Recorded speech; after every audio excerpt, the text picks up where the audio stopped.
The show starts in 3, 2, 1, go. Good morning, CaneSport. It's September the 8th, 2023. I'm Gary Ferman, the publisher of CaneSport.com, joined once again by our managing editor, Matt Shodell, and Stephen Wagner, as we discuss the news of the day, presented today by Caneswear, your headquarters for all your Miami Hurricanes needs. When you're on the way to Hard Rock Stadium tomorrow for the big Texas A&M game, make sure you make a stop at Caneswear on the way. They will get you well equipped. All right, guys, it's here, man. We've been talking for months. I think I wrote something in the middle of the summer talking about how this Texas A&M game was going to be everything for Miami, and that's saying a lot for what essentially is a meaningless game because it's an out-of-conference battle. And but when you look at the program trying to claw its way back to relevance, when you look at the opportunity of the national TV slot and the big picture of everything that Mario Cristobal is trying to accomplish here at Miami, and you could go on, but you could just bottle what I just said up by itself. And Matt, to a year and a half or so, a year and nine months into Mario's time in Coral Gables, this is his opportunity to make a move. That wasn't a question, but I'll speak anyway. So listen, here's the thing, okay? I just want a competitive game because I'm not looking at this as a one-game season. You know, I'm not looking at this as this is going to define the Miami Hurricanes in 2023. Like, if they win, great. You know, they'll be 5-0. They'll be ranked in the top 20, maybe top 15 by the time they play North Carolina or whoever. I don't know the schedule in front of me. And everything's going to be hunky-dory, and the fan interest will be off the charts. What I don't want to have happen, though, you know, because I see it as a 50-50 game. It could go either way, is if Texas A&M wins, however they win. You know, if they win and Miami looks bad and they win by a lot, obviously that says something, you know. But this is a really good SEC team that's recruited really, really well, has 5-star talent, 4-star talent. You know, if Miami does happen to lose, like, fans shouldn't be disheartened if it's a competitive game. The one thing that I know is going to happen in this game is Miami's not going to quit. You know, Miami will not lie down. If they do, Mario Cristobal will suit up. He will take away whoever's uniform quit. He will put it on, and he will freaking go out there. Like, I'm not even kidding. He will not stand for it. And it's about time they have a coach like that. We've seen all these coaches in the past where we've seen the teams lie down, and the coaches go in the press conference after the game, and they're like, yeah, we tried our hardest. You know, we prepared. You know, they surprised us with the first series, and it took a while to recover. All this nonsense. Like, what I love about this program with Mario Cristobal is it's just hard work, dedication, do your job, no excuses, you know. And there's a lot that can be said for that. Now, Mario will be the first one to tell you, like, this team's talent is not where it needs to be. He knows that. He's said it. He says it over and over again in coded messages to us. Fans think that he doesn't tell us anything. He has told us that. He has told us that. The team is not where it needs to be yet, okay? He literally has said that. Fans probably don't want to hear it, but that's true. So what I'm trying to say is it's okay. Like, it's okay if they lose. Like, I hate to say it, you know, covering Miami all these years, you never want to say it's okay to lose because that's not what Miami does. But in this case, coming from where Miami's been, me having been, you know, basically a hostage, you know, to this program for the last 20 years with like one fake 10-0 season that became a 10-3 season, you know, like I'll take the fighting to the end. You know, I'll take losing a close game at the end. What I won't take anymore, and I refuse to take anymore, is laying down, not giving effort when you're falling behind, if they fall behind, not fighting to the end no matter what the score is, and getting blown out at home. Like, I'm done with that. I'm done with that. That better not freaking happen because I'll join Mario Cristobal on the field if that happens. I will go down. No. UM used to allow us on the sidelines, the media, the reporters, you know, the photographers can still go down, but they used to allow us on the field. The reason they don't anymore is because I told the SID once, if I see them quit out there, I'm going on the field and I'm playing. And ever since then, it's been since then they changed the rules. Well, that's not a true story, but that's how I'm going to tell it. I mean, let's be honest. There was some quit last year. Yeah. They lost their last 5 home games.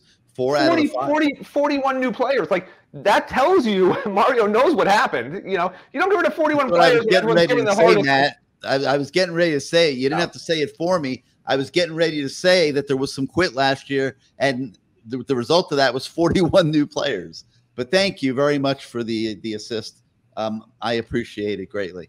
But no, seriously, there was some quit last year, and I think you're right. I think there's a different standard this year. I think there's a different culture this year, and I would be very disappointed if we see quit at any point during the course of this season.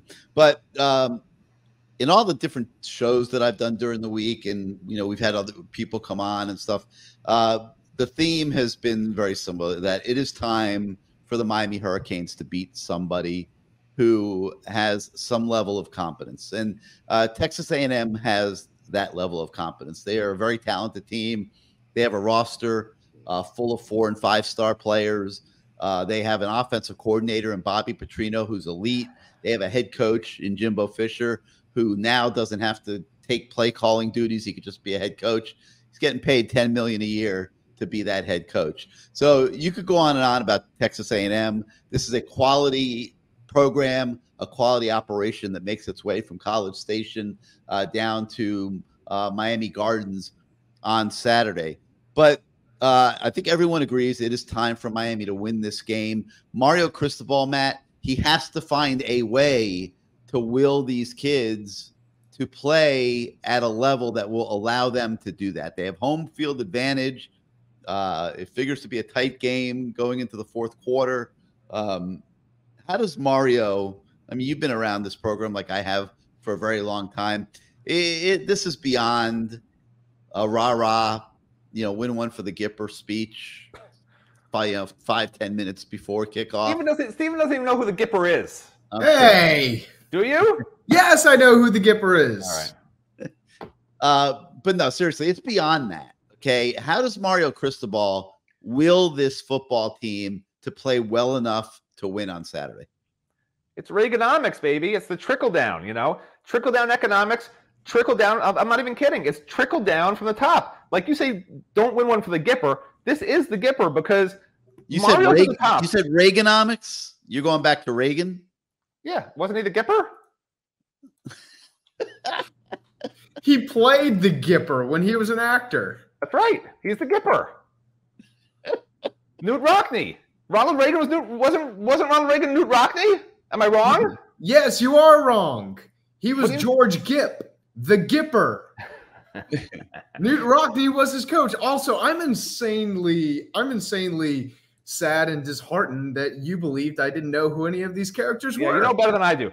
Listen, I don't care who the freaking Gipper is. Okay, all I know is Ronald Reagan to me was always the Gipper, and whatever. Like it's some Newt Rockney team.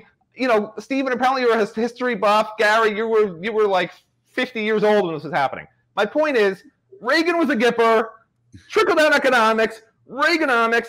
This is trickling down from Mario Cristobal. Like this is his team. This is basically he's building this in his own image. Like that's what he wants to do.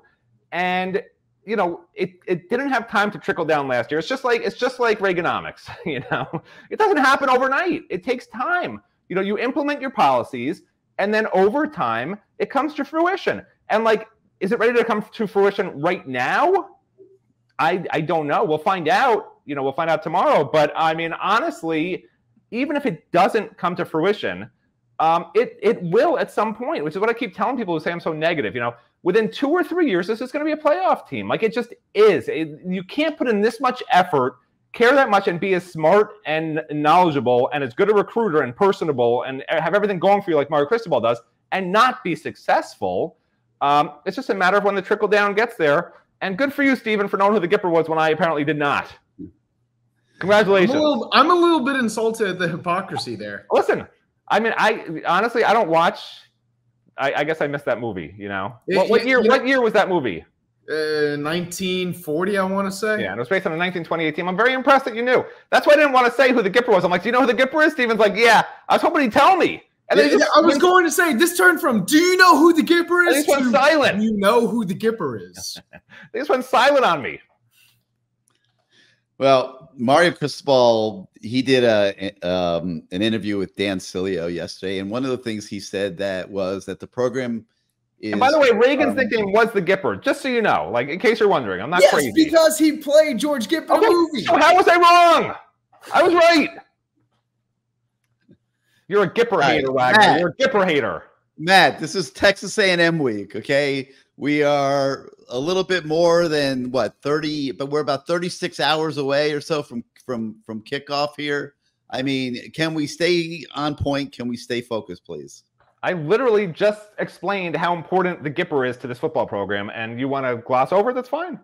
All right, I'm glossing. Okay, Mario Cristobal, he did an interview yesterday with Dan Cilio, and one of the things he said was that he felt that the program is progressing in the direction of being competitors that are relentless dogs that just love football. And he's going to need relentless dogs out there on the field on Saturday in this game. And Stephen, I was talking about how significant it is. Obviously, it's a big game on the field. It's a big game off the field as well. There's going to be at least 65 top shelf recruits and probably a lot more that aren't top shelf that are going to be sitting in the recruit section for this game. And Miami clearly, when you look at the list, and we've updated it on the website for those of you that have been following it all week, you could check it out. It's on our message boards, and we'll have a story up on the website about it today. But 65 top shelf recruits, Miami is all in on this game on Saturday. Yeah, they absolutely are.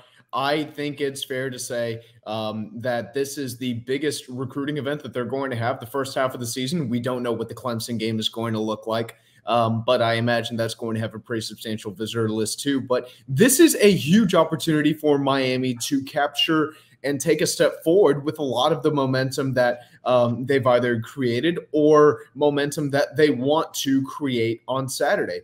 And for a lot of these recruits, I don't think it's necessarily as important to see Miami win or lose, or whether it's tight or it's a blowout or whatever. A lot of these recruits, they want to see Miami compete, and they want to feel what Hard Rock is like in an intense game, in an intense atmosphere, and how the team responds to a challenge. And when I say, they don't necessarily know whether they want the team to win or lose, I mean, they want to go out there and they want to see the team compete. They want to see them throw their best punch, and they want to see the cards fall where they may. They want to see what Hard Rock is like whenever it's rocking. They want to see how the fan base gets up for a big game. They want to feel the intensity of a big Miami football game. This is a game that's been played up all week. They're going to be on ABC at 3:30. There's going to be a lot of eyes on that game. It's the game that they're using to it's just one of the games in a huge slate of really, really good college football games. So you're expecting millions of viewers, hopefully, for this really huge matchup. And these recruits want to see how Miami stands up to all of this. The hype has been built. The hype was built last year. Things didn't end up the way Miami wanted them to end up. They still recruited well, but on the field, the results were not what they wanted at all. Well, this year, they've managed to get a little bit of hype going again. Like you said, Cristobal brings in as many new players as he possibly could, complete roster turnover, coaching staff turnover. And now you really get the sense that, no, this is the imprint that Mario Cristobal wants on this program. He is getting his fingers on this program. It's starting to take the shape of a Mario Cristobal team. He completely revamps the offensive line, which has been his baby as long as he's been a coach. He brings in a really, really good recruiting class with what looks like already some 2023 guys, some true freshmen who are definitely going to be impact players this season, like Mark Fletcher and Ruben Bain. And now it's time for Cristobal to put a product on the field that he can point to his recruits and say, guys, this is us playing my brand of football. This is what I want Miami to be. This is what I envision the U being. Are we where we want to be yet? No, definitely not. But this is what I see. This is what happens whenever I see us taking steps in the right direction. this is a sliver of what Miami can be. And if you come here, we can make Miami even better. That's what Cristobal really wants out of this whole recruiting weekend. And like you said, there are going to be more than 65 recruits here on campus that Miami really does want in some capacity. We're talking 4-star, 5-star, and some priority 3-star guys across the 24, 25, and 26 recruiting classes. And I mean, heck, even as far as the 2026 recruits go, they've got some pretty big guys coming in. Diabell, I think, is probably the biggest name that's coming in, the 4-star quarterback out of American Heritage. He is on track to probably be a top 100 overall prospect. And if I had to bet, I'd probably say he's going to be somewhere around a top 6 or 7 quarterback in the country by the time that the 2026 rankings, really start to take shape. You've got 5-star guys like Armando Blunt, who I think, and I made this post on the message board the other day, I think Armando Blunt is going to be to the 2025 class what Jeremiah Smith was to the 2024 class. And that is an unbelievably elite, talented recruit in Miami's backyard. Armando Blunt's a 5-star plus kid out of Miami Central, number 4 overall prospect in the country. And he's a guy who he is the best of the best in South Florida at the moment. And Miami cannot afford to let him get away.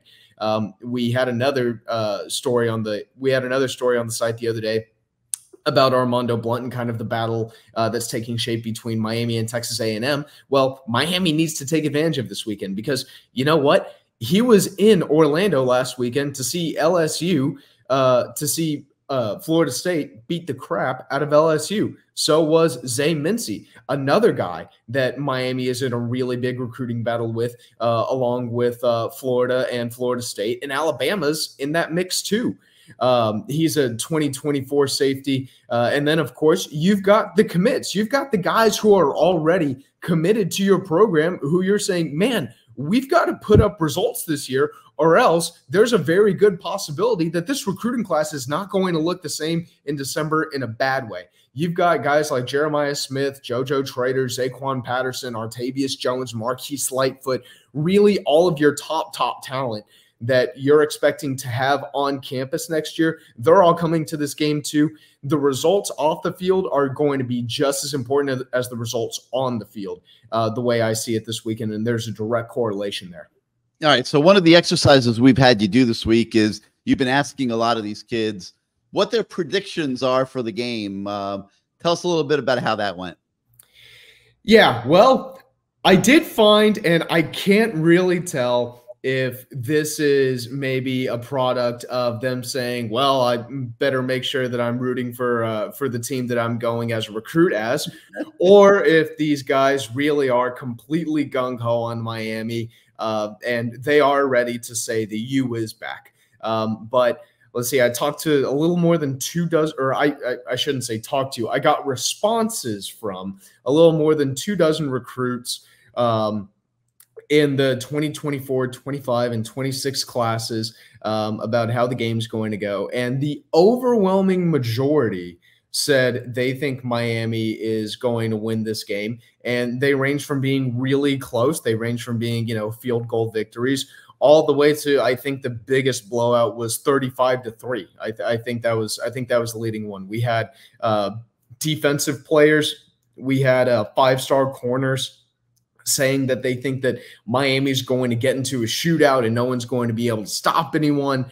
We had defensive linemen saying that, yeah, this is going to end up being a huge running battle between 2 good offensive lines. It ranged all the way down to I think even a quarterback saying that this is just going to be a tight 21-17 game. So really the responses varied quite a bit. The overwhelming majority, though, did say Miami was going to win. Although I did find it interesting, 2 kids that I spoke to, one that's committed to an SEC program and a 5-star defensive lineman who is still uncommitted, said that they both think Texas A&M is going to win. And I asked if they wanted to elaborate, and they just said, nope. Simple as that. Nope. One word, one response. Nope. So take that for whatever you may. But I'm taking it that if you know, it was legal for minors to gamble, that these kids would probably be betting on Miami. So I don't know. Maybe they know something about the point spread that I don't. All right, guys, let me take a moment here for a second and talk a little bit about CaneSport. Big week for CaneSport with the huge game at Hard Rock Stadium, their brand new store in Davie. And football season's here, and CaneSport has opened up this massive store in the same shopping complex where they were in the past, but they've added a lot of square footage. It is now the biggest Miami Hurricanes fan store that has ever existed. And I can't urge you enough, on your way to Hard Rock Stadium on Saturday, if you're going to be here in South Florida, make the time to go check out the new CaneSport, because they have the largest selection of Canes gear in town, more gear than you could ever imagine. And the season's in full swing. You're going to want to be all decked out in all your Canes stuff. CaneSport has T-shirts, jerseys, polos, hoodies, hats, flags, decals, add magnets. They have all sizes for men, women, kids, babies. They even have gear for pets. And if you're gearing up, so to speak, for a big tailgate this Saturday at the stadium, you can go by CaneSport Saturday morning. They'll hook you up with your tents. They'll hook you up with chairs. Whatever you need to get ready for the game, CaneSport has it and will take care of you. And they even have Dolphins, Panthers, and Inter Miami soccer stuff. If you want to cross cheer for some of the other teams in South Florida, CaneSport will have you equipped for that as well. CaneSport is more than a store. It is an experience. And in that new expanded location, like I said, they have the largest selection of Cane stuff you've ever seen. So go on by CaneSport at 2655 South University Drive in Davie. That's 2655 South University Drive in Davie. If you're looking for some food to take with you for your tailgate, you can even run into La Spada Sub Shop next door. They make these monster subs that are absolutely unbelievable. So you can kill two birds with one stone on your way to the stadium. And CaneSport is always open at caneswear.com on the internet. That's caneswear.com. So visit the store at 2655 South University Drive in Davie, or go to caneswear.com for all your Miami Hurricanes merchandise needs. All right, Matt. So we've had you looking at a lot of film this week. We spectacular work. I'm sure everyone watching will agree with me. All of those deep dive stories into the film have been very informative and have everybody without question ready to go Saturday and watch this football game. We've got one more that's on the website this morning, and we take a look at what Texas A&M did on defense in its opener and the kind of challenge that poses for Shannon Dawson and the Miami offense. Give us a quick synopsis of what you found.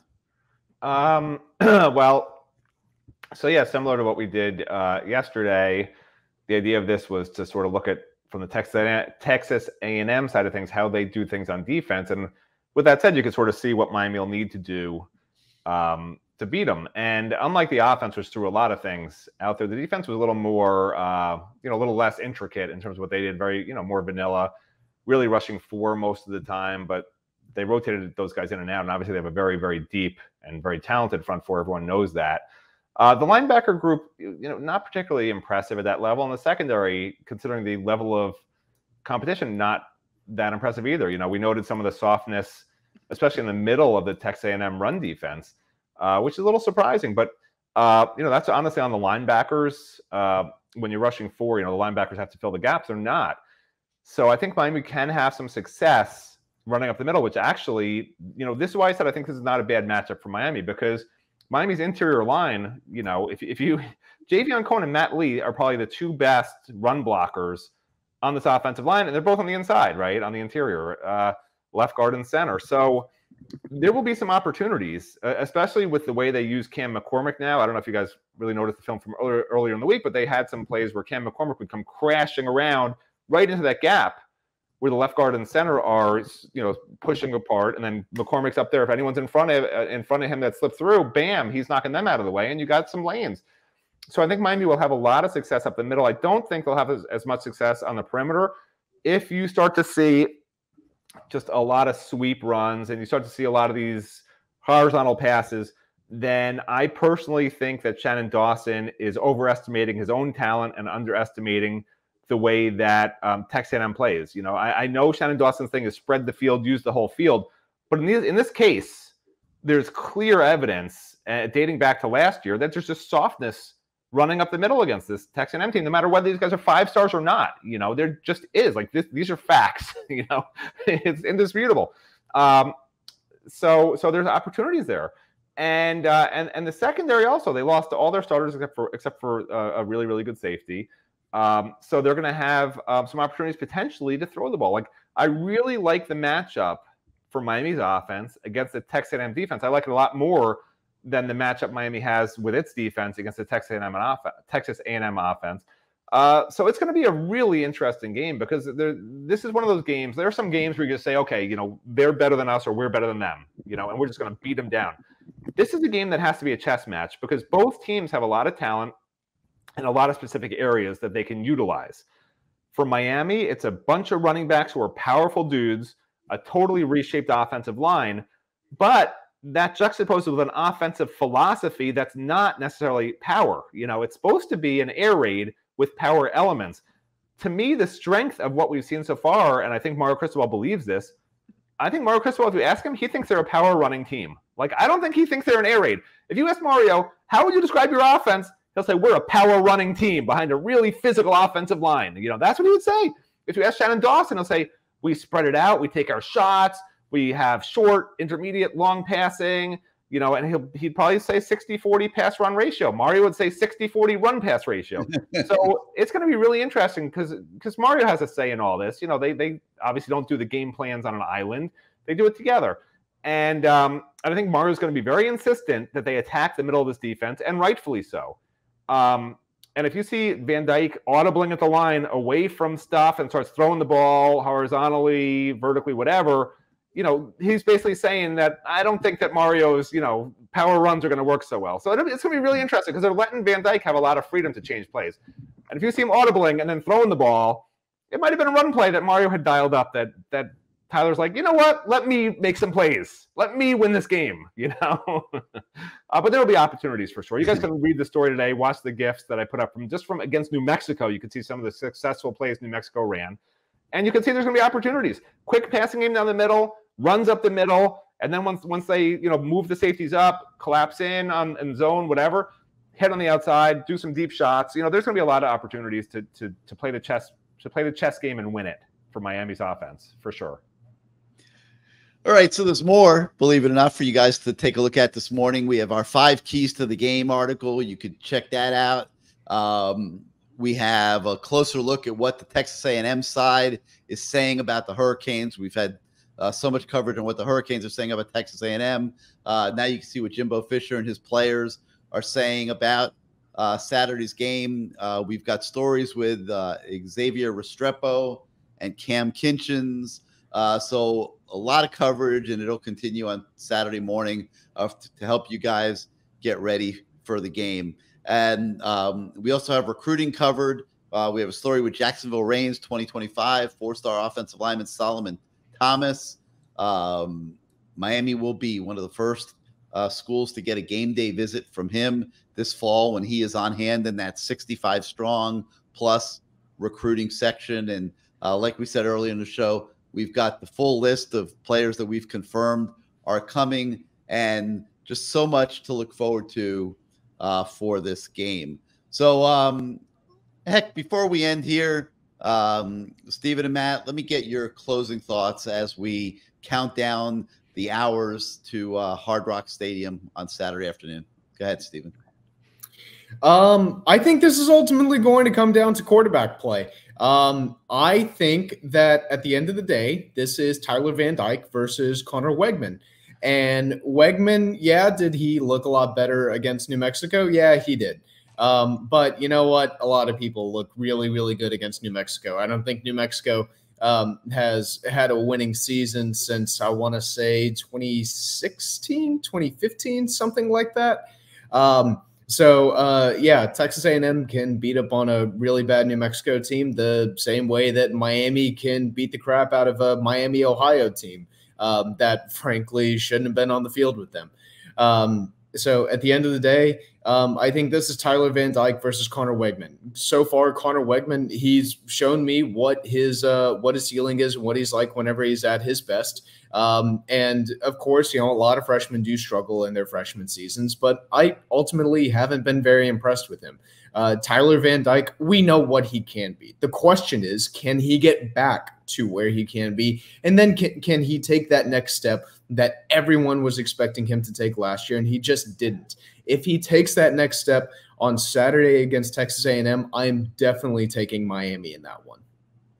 Well, you don't get to make your bet after you find out if Tyler Van Dyke's going to show up. So you're going to have to be a little more committal by 3 o'clock on Saturday if you are taking anybody in this game. And I'm not suggesting you are. That's your personal business. But you don't get to wait and see what Tyler Van Dyke shows up first. Okay, you know what? I'll say it. Miami 27-24. There you go. Way to go, Steven. Canes 27-24. There you go. Now you're getting in the spirit. Matt, your closing thoughts. Wow, Steven, that was so exciting. I almost fell asleep. Steven, you know who the Cripper is? You probably don't know who the Cripper is, do you? I'm afraid of where you're going with this. Oh. Well, I just pushed together Cristobal and the Gipper, and I made him the Cripper because they're going to win one for the Cripper, okay? I'm not kidding when I say, like, when I'm sitting in that press box, when that game's kicking off, and I could fast forward to 3 hours ahead, if I'm being honest with myself, I'm going to be surprised if Miami loses, just because they've worked so hard for this. Texas A&M is not that good, okay? Everyone's acting like they're this unbeatable. They have so many 5 stars and 4 stars. They were 5 and 7. They're like okay, like they're okay. Well, let me ask you a question real quick, Matt, and then I'll let you obviously continue. Why are they not that good? They've recruited like freaking maniacs there. They have a roster full of 4 and 5 stars. Why are they not that good? They have an elite coaching staff. Where's the problem with Texas A&M? You've studied them incredibly. It's hilarious for you to ask a question like that. Miami's had 4 and 5 stars for 20 years. Okay, but what why are you talking about? They have 4 stars. They have 4 stars. How could they go 5 and 7 and not win 50 games every year?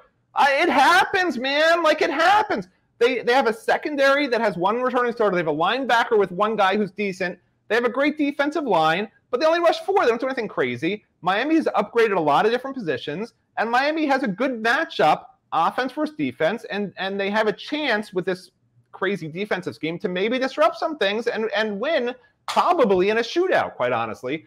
But my point is, I get these feelings, not emotional feelings. They're precognitions, and my precognition is often right. Like Middle Tennessee, you don't see some things coming, right? But like Miami against Florida State, you don't. I'm showing up for games over the last 19 years, and a lot of them I'm thinking, okay, they're probably going to lose. Or, okay, they don't have a real good chance of winning. Like, I'm telling you right now, I'm already feeling, okay, like tomorrow when I'm sitting in that press box, like when that game kicks off, my feeling is going to be that I would be surprised if they lose. Like, I think they should win. It's going to be a packed house, except for the tens of thousands of empty seats for people who can't pay for parking, according to Gary. No, it's going to be a great atmosphere. And I just happen to have a lot of faith in Mario Cristobal and what he's trying to accomplish. You combine that with the upgraded roster versus a Texas A&M team that I don't think is real good. Like, I think Miami's, if this was North Carolina, at North Carolina, if this was Florida State, at Florida State. No, actually, North Carolina is it at Miami this year? At North Carolina. It's at North Carolina. Yeah, and the Florida State game. Like, those 2 games, I'm gonna be sitting there like, okay, before the game, not real optimistic. But, I've watched tape on both these teams. I know the Miami team quite well, and I just think they're going to win. Like, I just have this feeling. I know you want to explain it. I can't put a rational data point on it because there is no such thing. But somewhere in my brain, which is obviously somewhat defective, all of you out there know that, it's telling me that Miami's going to win. And so, like, I'm going to go ahead and say I think Miami wins this game. I think Miami should win this game. But again, I don't want fans freaking out if they lose, because they're going to fight to the end. They're still working to get better. They're still a work in progress. Texas A&M is also. And it is what it is. So, like, enjoy the game. Don't freak out. If they're losing at halftime, don't boo when they're on their way into the locker room. Just chant, Cripper, Cripper, Cripper, and then everything's going to work out fine. All right. Well, I've said at the beginning of the week, I can't remember if you argued with me or not. You probably did, but I think you mentioned the word shootout, and this game very easily could evolve into a shootout, and that's why I think Lance Guidry he needs to probably take a few chances on Saturday. And I talked about treating every down like it's third down and not trying to wait till third down to scheme. And I think that's really important with Bobby Petrino, because you have to keep him guessing. If he gets comfortable with what you're doing and you're predictable, and I talked with Lamar Thomas about this last night on the Lamar Thomas show. Those of you that didn't see it, you might want to go back and watch it. We talked a lot about Bobby Petrino because Lamar coached under Bobby Petrino for several seasons at the University of Louisville. And if Bobby Petrino can hone in on what you're doing and you're predictable on first and second downs, he will carve you up. Okay. He has the system and the mechanism in place. He will carve you up. And Miami can't afford that, obviously. They have to be unpredictable in this game. The way you're unpredictable is you use some of your third down schemes on first and second downs with regularity, in my opinion. And it'll be interesting to see how this plays out. But I don't like the idea of a shootout. I want to see the Miami defense get stops. And I personally feel that's the key to the game, and that is the way they can do it. And I agree with Matt. The Miami offense will have some favorable matchups and will be able to score points. All right, well, that's going to do it for today for Good Morning CaneSport. We thank Caneswear for sponsoring today's show. Remember to go by their store at 2655 South University Drive in Davie on your way to the stadium today and gear up.